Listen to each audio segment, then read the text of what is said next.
अलवर के अरावली के विहार में चौंकाने वाला मामला भी सामने आया है।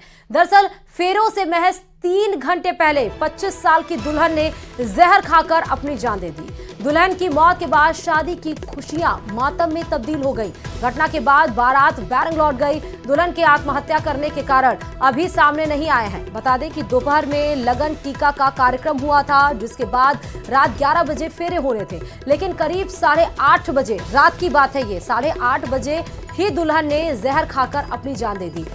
चश्मदीदों के मुताबिक 4 युवक गांव के रहने वाले हैं और 4 युवकों ने जहर दुल्हन तक पहुंचाया है। मौके पर पहुंची पुलिस ने मृत दुल्हन के शव को मोर्चरी में रखवा दिया है। साथ ही मामले में आरोपी युवक की तलाश शुरू कर दी गई है कि वो 4 लोग कौन थे जिन्होंने जहर दुल्हन तक पहुंचाया।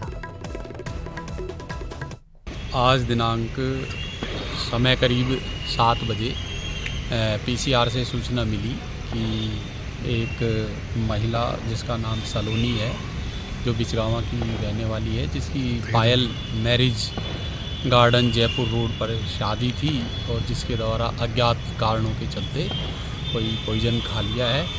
और उसके बाद उसके परिजन सोलंकी हॉस्पिटल में लेके आए थे। सोलंकी हॉस्पिटल से उपचार के लिए जयपुर के लिए रवाना कर दिया गया था, जो रास्ते में ही जिसने दम तोड़ दिया, जिसको वापस मोर्चरी राजीव गांधी। और इस बीच में उदयपुर से बड़ी खबर की तरफ रुख करते हुए बताते चले कि एयरपोर्ट पर विमानों की लैंडिंग से परेशानी हो रही है। क्यों हो रही है वो भी आपको बता दें। दरअसल उदयपुर में खराब मौसम के चलते लैंडिंग में परेशानियों का सामना करना पड़ रहा है। इंडिगो की फ्लाइट 6E2423 यानी कि 6E2423 नहीं हो पाए लैंड। दिल्ली से उदयपुर जा रही थी फ्लाइट, लेकिन विजिबिलिटी कम और मौसम खराब की वजह से लैंडिंग में दिक्कत हो रही थी और अब डाइवर्ट होकर जयपुर पहुंच गई फ्लाइट।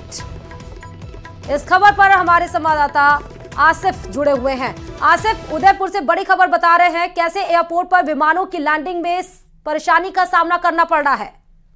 श्रुति, इस समय उदयपुर में जो है वो कोहरे का मौसम है और जो रनवे है उस पे विजिबिलिटी बहुत कम है और हाईली इक्विप्ड नहीं है उदयपुर का जो रनवे है जयपुर के मुकाबले। इसलिए जो फ्लाइट उदयपुर, दिल्ली से जो उदयपुर जा रही थी, गुजरात से जो फ्लाइट उदयपुर आती हैं, वो डाइवर्ट होकर धीरे धीरे जयपुर की तरफ पहुंच रही हैं। और यहाँ से जो है वो जैसी विजिबिलिटी क्लियर होगी, एटीसी की इंफॉर्मेशन पायलट के पास में पहुंचेगी। जो फ्लाइट्स जयपुर पहुंची हैं डाइवर्ट होकर, वो धीरे धीरे फिर से उदयपुर की तरफ निकलने लगेंगी। इस दौरान यात्रियों को थोड़ी बहुत परेशानी जरूर होगी, लेकिन यात्रियों की सुरक्षा के लिए ही इस तरीके का जो है वो कदम उठाया जा रहा है। अक्सर सर्दियों के अंदर ऐसा होता है, दिल्ली और जयपुर में खास तौर पर, जब विजिबिलिटी शून्य होती है तो सारे एयरपोर्ट जो हैं, आपस में जो कनेक्टेड एयरपोर्ट हैं, वो एक दूसरे की फ्लाइट को शेयर करते हैं और लैंडिंग करवाते हैं। जहां मौसम साफ होता है, अगर जयपुर के अंदर वेदर बहुत ज्यादा खराब है तो दिल्ली लैंड होती है, दिल्ली में वेदर खराब है तो जयपुर लैंड होती है। इसी तरीके से आज उदयपुर में खराब है तो जो निकटतम एयरपोर्ट होता है, निकटतम एयरपोर्ट जयपुर है, तो वहां पर विजिबिलिटी उदयपुर के मुकाबले ठीक है। तो अभी फ्लाइट यहां लैंड कर रही है। जैसे ही वहां पर विजिबिलिटी दिखना, दृश्यता जैसे ही सुधरेगी, उसी अकॉर्डिंग जो है वो फ्लाइट्स वापस से उदयपुर की तरफ जाने लगेंगी। जी, बहुत बहुत शुक्रिया तमाम जानकारी देने के लिए आसिफ इस खबर पर। तो एयरपोर्ट पर विमानों की लैंडिंग में परेशानी हो रही है। मौसम खराब की वजह से विजिबिलिटी कम हो जाती है। यात्रियों की सुरक्षा के लिए ये कदम उठाए जाते हैं। और इस बीच जैसलमेर से भी बड़ी खबर आपको बताते चले कि पोखरण शहर में बदमाशों का आतंक देखने को मिला है। बदमाशों ने आतंक मचा रखा है। बदमाशों ने कार में तोड़फोड़ की है और घर के सामने खड़ी थी कार, जिसमें तोड़फोड़ बदमाशों के द्वारा की गई है। कार से सामान भी चुराकर बदमाश भाग निकले। पुलिस अब बदमाशों की तलाश में जुटी है।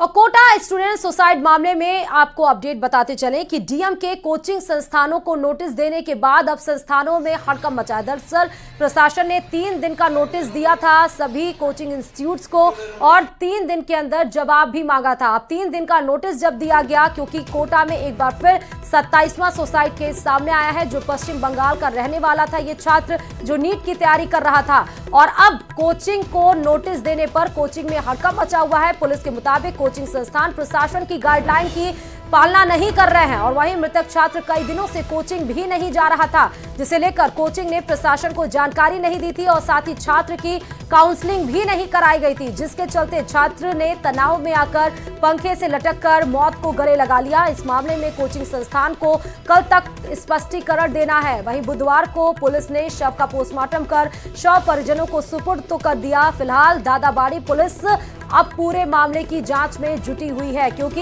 ये तमाम एक्शंस जो हम आपको बता रहे हैं कि काउंसलिंग या बच्चा अगर किसी भी डिप्रेशन में हो तो उस सब के लिए तमाम इंतजाम गाइडलाइन प्रशासन के द्वारा दिए गए थे। जो मोशन क्लासेस में जहाँ ये पढ़ता था, उन्होंने, चूँकि वो उनके परिसर में घटना नहीं हुई है, वो किराए के मकान से वक्फ नगर में रहता था, तो उन्हें कब सूचना मिली अभी मेरे प्रसंज्ञान में नहीं है, जानकारी में नहीं है।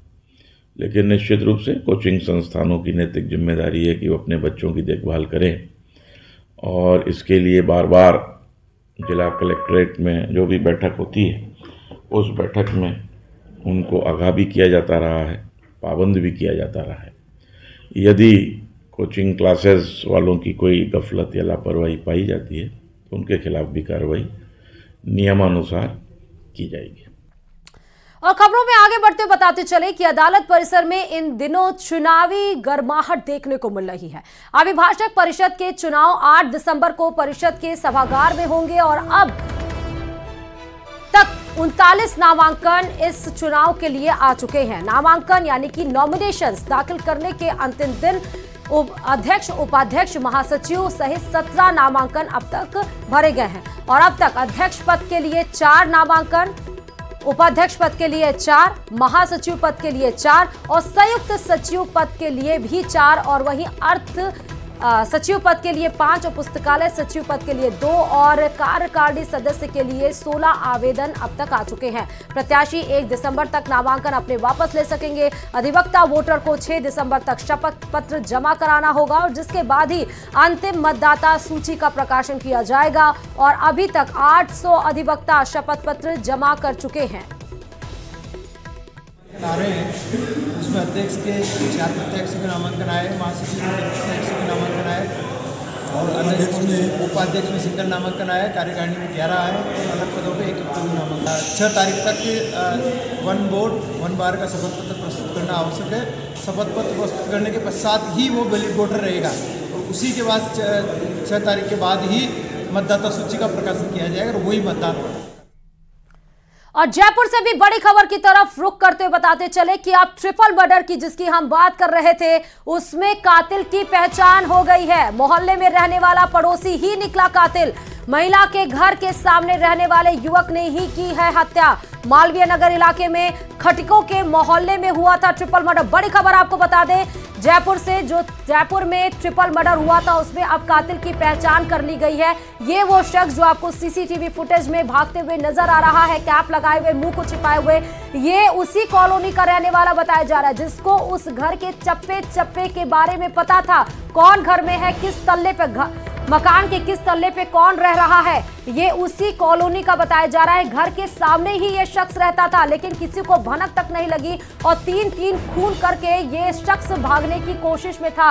लेकिन कहते हैं कि आप जितनी भी कोशिशें कर लीजिए गलत काम को छिपाने की, गलत काम छिप नहीं सकता। आरोपी की तलाश में रात भर से छापे मार रही थी पुलिस। डीसीपी का दावा है पहचान के बाद अब जल्द ही पकड़ा जाएगा कातिल। इस खबर पर हमारे संवाददाता विष्णु जुड़े हुए हैं। विष्णु, आखिरकार शख्स की पहचान कर ली गई, अब बस बारी उसकी इंतजार उसका कि कब पुलिस के हाथों ये शख्स पकड़ा जाए। देखिए, बिल्कुल राजधानी के मालवीय नगर इलाके में कल जो ट्रिपल मर्डर हुआ था उसमें बड़ी कामयाबी पुलिस को लगी है। अब तक ये बात सवाल उठ रहा था कि आखिरकार आरोपी की पहचान हो पाई है कि नहीं हो पाई, लेकिन मालवीय नगर थाना पुलिस को इस पूरे मामले में कामयाबी मिली है और जो आरोपी है उसकी पहचान हो गई है। प्रारंभिक पड़ताल में ये सामने आया कि जो ट्रिपल मर्डर करने वाला आरोपी जो कि वारदात के बाद फरार हुआ था, वो आरोपी महिला के पड़ोस में ही रहता था, सामने वाले एक मकान में ही रहने की बात अब तक सामने आई है, लेकिन हत्या की वजह अभी तक सामने नहीं है। पूरा जो ऑपरेशन था रात भर जो डीसीपी ईस्ट ज्ञानचंद यादव, उसके अलावा एसीपी मालवीय नगर संजय शर्मा, SHO, इन एक कॉम्बिंग ऑपरेशन चलाया गया। उसके बाद कॉलोनी में उन लड़कों की तलाश की गई जो कि वहां से गायब चल रहे।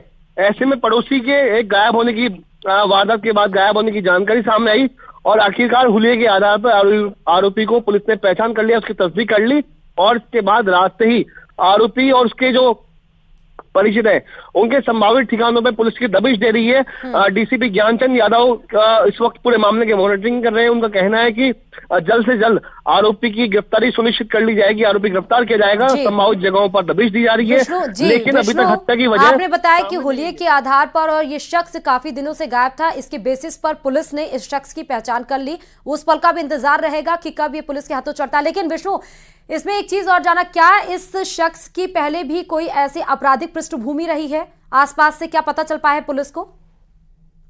देखिए, अभी तक इतना ही मालूम चल पाया कि जो लड़का, जो आरोपी है हत्याकांड को करने वाला, वो बेरोजगार है, पहली बात। अच्छा। दूसरी बात, वो अपने पिता के साथ कुछ अखबार बांटने का काम भी किया करता है। ये बात भी अभी तक क्लियर हो पाई है। हाँ। लेकिन उसका आपराधिक रिकॉर्ड है या नहीं है, इसके बारे में पुलिस ने अभी तक को उसको ऐसा कोई मालूमात नहीं चला है। लेकिन जो आरोपी है उसके संभावित ठिकानों पर पुलिस की दबिश दी जा रही है और जल्द से जल्द आरोपी गिरफ्तारी सुनिश्चित होगी। ये कितने साल का ये शख्स लगभग विष्णु बताया जा रहा है? जी, कितने साल का होगा ये बदमाश? देखिए, इसकी उम्र करीब 25 वर्ष के आसपास ही बताई जा रही है और लंबे समय से ये वही पड़ोस में रहा करता था।